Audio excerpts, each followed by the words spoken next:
Hello viewers, আমি তামিম। আপনারা দেখছেন আমার ইউটিউব চ্যানেল তামিম মাহমুদ। মূলত আমরা একটা ওয়েবসাইট দেখতে পাচ্ছি যেটা হচ্ছে বাংলাডিবি এবং এই ওয়েবসাইটের নাম হচ্ছে বাংলাডিবি.কম। এই ওয়েবসাইটে আমরা এখানে দেখতে পাচ্ছি যে আমাদের max upload file size ৫ GB.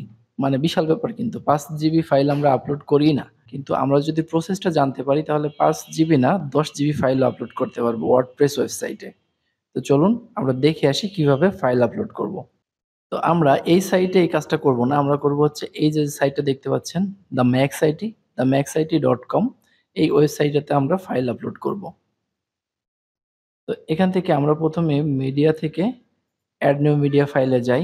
এর যে কনফিগারেশন সেটা আমরা দেখি।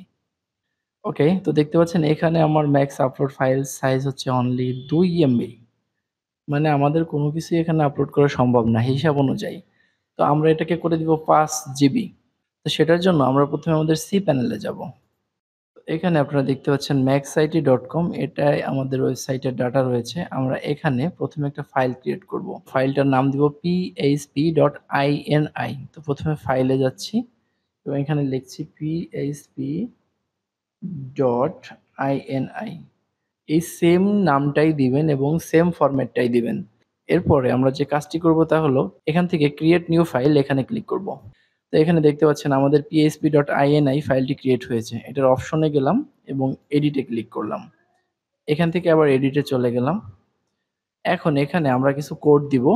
তো আমাদের আগের ওয়েবসাইটে যে php.ini ফাইলটা ক্রিয়েট করা ছিল আমরা সেই কোডটিকে কপি করে নিয়ে আসছি। আপনারাও এই সেম কোডটি পেয়ে যাবেন ভিডিও ডেসক্রিপশনে।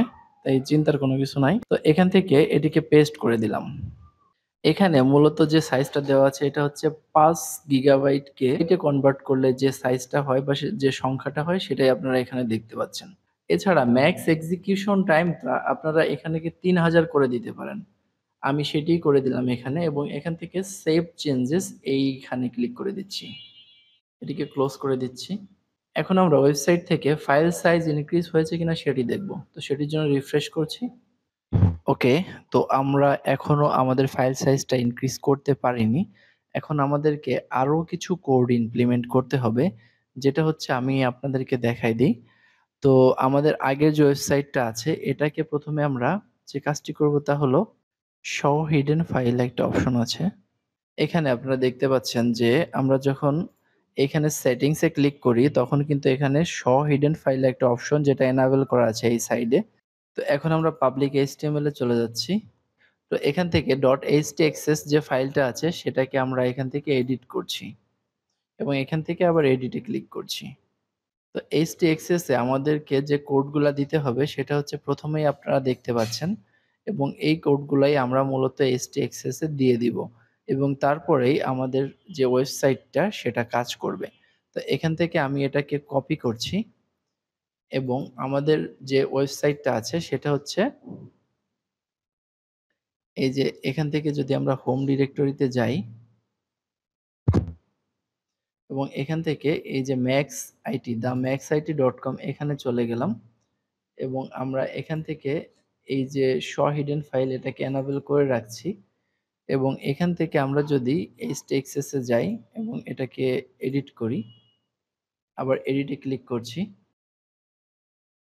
তো এটাকে একটা এন্টার করি, ২ টা এন্টার করে এখন উপরে যে জায়গাটা আছে সেখানে পেস্ট করে দিলাম এবং এখান থেকে সেভ চেঞ্জেস করে দিলাম।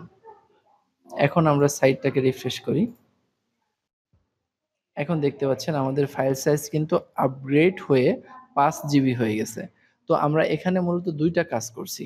যদি একদম সিম্পল ভাবে বলি তাহলে আমরা htaccess যে ফাইলটা আছে সেটাকে আমরা এখান থেকে হাইড করা থাকে সেটাকে শো করে দিয়েছি এবং এখানে আমরা htaccess এর কোডটা দিয়ে দিয়েছি। আর তার সাথে আমরা php.ini নামে একটা ফাইল ক্রিয়েট করছি এবং সেই ফাইলের ভেতরে আমরা কি করছি আমরা এই php.ini এর যে কোডটা থাকে সেটা দিয়ে দিয়েছি। তো এই ২ টা ফাইলের যে কোড আছে আমি নাম সহকারে আপনাদেরকে ভিডিও ডেসক্রিপশনে দিয়ে দিব। আর এই ২ টা কোড আপনারা সি প্যানেল থেকে দিয়ে দিলেই আপনাদের যে ওয়েবসাইটটা আছে সেটার ফাইল সাইজ ইনক্রিজ হয়ে যাবে।